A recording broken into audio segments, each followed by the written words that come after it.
естіп тұрсың ба? Анель!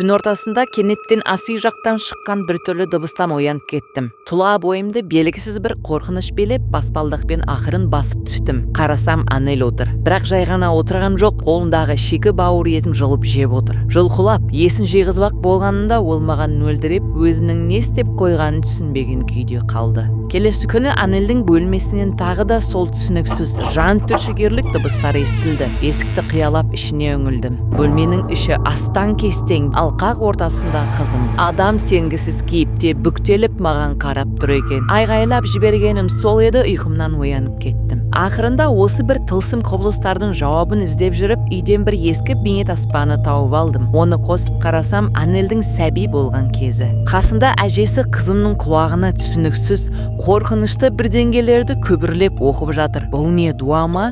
деген сұрақ миымды тіліп өткенде әжесі мен немересі маған қадалып қарап тұр екен.